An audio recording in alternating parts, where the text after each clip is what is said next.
Good morning friends. 1 મિનિટનો સંદેશ.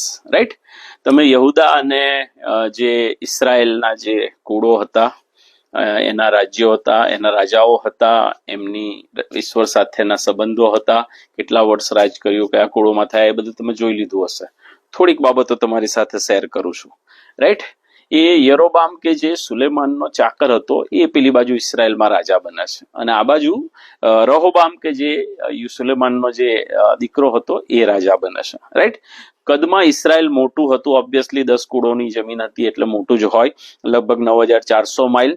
અને પેલી બાજુ યહૂદા અને બિન્યામીન બહુ નાનું હતું, 3400 ચોરસ માઇલ એમની પાસેની જગ્યા હતી, ક્ષેત્રફળ હતું. પેલી બાજુ 10 કુળો હતા, આ બાજુ 2 કુળો હતા.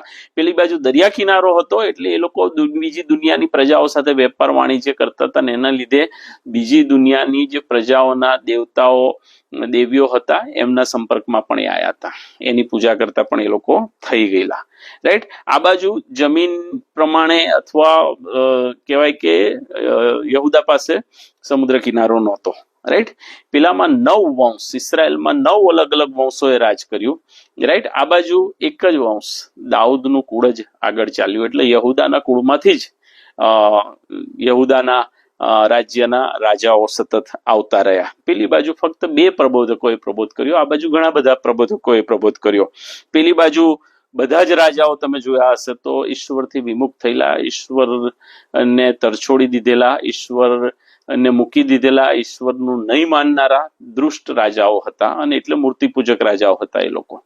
રાઈટ, શેમાં? ઇસરાયેલમાં. જ્યારે યહૂદાની અંદર ઘણા બધા સારા રાજાઓ થઈ ગયા. રાઈટ, એ આપણને ત્યાં જોવા મળે છે. બરાબર, એનાથી આગળ તમે જુઓ તો ઇસરાયેલે આસુરની ગુલામીમાં ગયું, ત્યાર પછી કદુના પાછું ફર્યું. એ આપણે સમરૂનીના જે એક્ઝામ્પલ છે એના પરથી આપણે જોયું.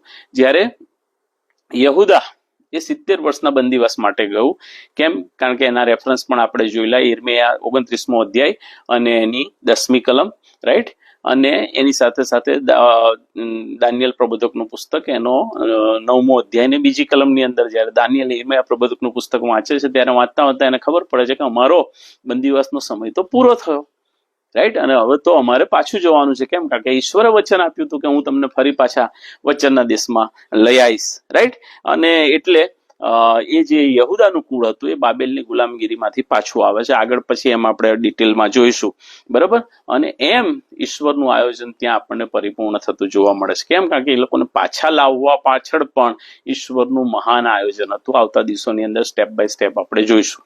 રાઈટ, તો કહેવાનો મતલબ એ છે કે આ બાબત જો તમે ધ્યાનથી તપાસો તો ખ્યાલ આવે કે ઈશ્વરનું આયોજન એ નાની નાની બાબતોમાં તો છે જ, પણ ઈશ્વરનું આયોજન બહુ વિશાળ છે. યસ, વિશાળ છે. કેમ? કારણ કે આ 10 કુળો અને આ 2 કુળોને જે જમીન વેચી આપી એ કોણે વેચી આપી હતી? યહોશુઆએ વેચી આપી હતી. તમે વાંચો યહોશુઆનું પુસ્તક 14મો અધ્યાય. બરાબર, અને એની પાછળની કલમો. યહોશુઆને કોણે કીધું હતું? ઈશ્વર, મૂસાએ કીધું હતું.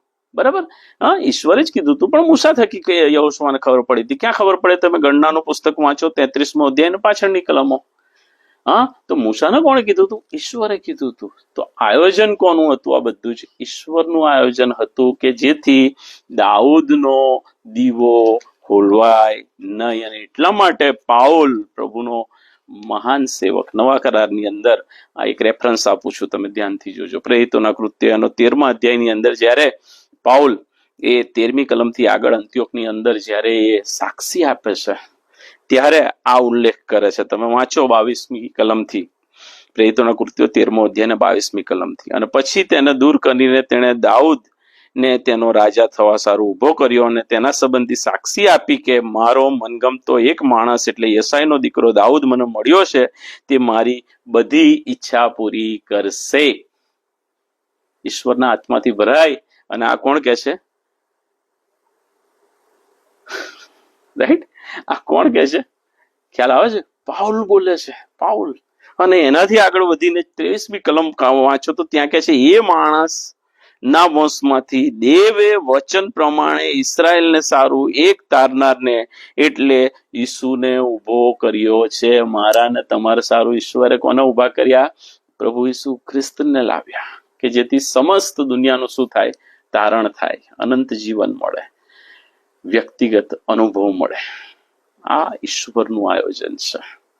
ઈશ્વર નાની નાની બાબતોમાં તો એમનો વિશ્વાસો પણ બતાવે છે, પણ ઈશ્વર એ યુગોના યુગનું આયોજન સાથે વાલાઓ તમારી ને મારી સાથે વાત કરે છે.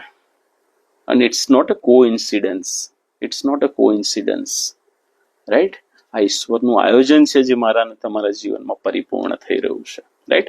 આ બાબતો સમજવાના માટે ઈશ્વર કૃપા આપે, સહાય કરે કે જેથી જીવતા ઈશ્વરની વધારે નજીક આપણે જઈ શકીએ અને એમને માન, મહિમા અને ગૌરવ આપી શકીએ, right? May God bless you. Have a good day. Bye bye. Take care.